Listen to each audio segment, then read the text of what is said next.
What's up, y'all? Welcome back. Today we're gonna carry on with our Tahoe project. I've been working on this thing since I got it like 4 years ago. It's the never-ending money pit, like every vehicle in the driveway, right? For all our car guys out there.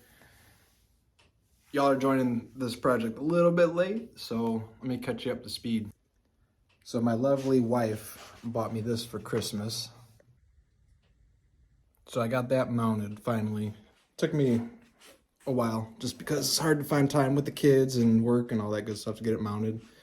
But we're gonna run a bunch of light bars and little lights. We got most of them from Nightlight. I don't know if these are gonna be any good or not, but we're certainly gonna find out the hard way. So I got a couple of these, a couple of these. Two of the square ones already mounted on the car, plus some fog light. I'm gonna say it's like a 36-inch light bar, I'm not sure. We'll get that in here another day. She also got me this little guy. Comes with two USB ports and just a regular 12-volt dongle. Gives you a voltage reading of your battery, and you get a little switch action for whatever. And the plastic on this is pretty flexible, so it'll kind of conform to whatever you're going to put it on. If your dashboard or whatever it is that you're going to screw it onto has a little curvature to it, this won't give you any problems. There won't be any gaps as long as you get it bolted on there nice and tight. All of these are interchangeable. You can customize them by loosening this little sleeve here. You can turn them. They were all vertical this way. Since I'm going to mount them this way, I've clocked them all accordingly. But you just loosen these little sleeves, give them a twist and tighten them back up. Super self-explanatory circuit here. You just give it power and ground, and they've already taken care of the hard part for you.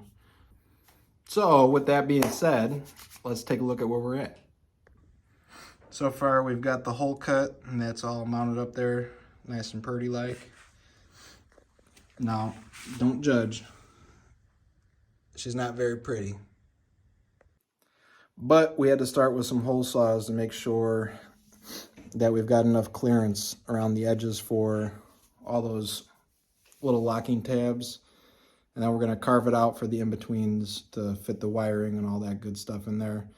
The only thing that really concerned me is you can see on the back here, there's not a lot of overlap on either side of that. So we used a hole saw, one of these guys. It's a little bit smaller to drill the holes. And then I'm going to take my little Dremel tool here. I think I got this from Lowe's. 40 bucks, 30 bucks. I'm gonna use a Dremel to notch it out, get the right size we need, and grind the holes a little bit bigger, just big enough so it'll sit nice and flush in there. Once we've got all that taken care of,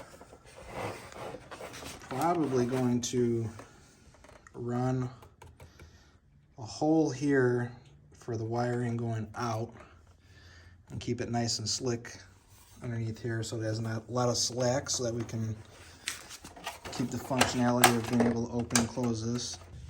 Get it hooked up with all our other switches for all our different lights we got going on, just because I like to make things hard on myself.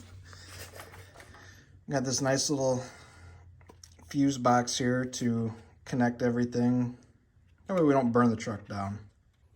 But we have most of our lights mounted. Hoping after they fill this giant sinkhole that just opened up on the side of my driveway, I'll be able to use the driveway again in a couple weeks. And hopefully by then too, I'll be healed up from knee surgery. That hasn't been a fun recovery. And then we'll be able to get back out there and mount the rest of it up. And most of the wiring's already ran, so I'm just gonna have to get out there, measure, cut, solder, and give it a go.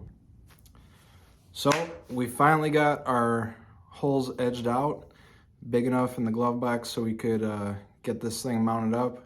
I got it mounted in there, so here it is.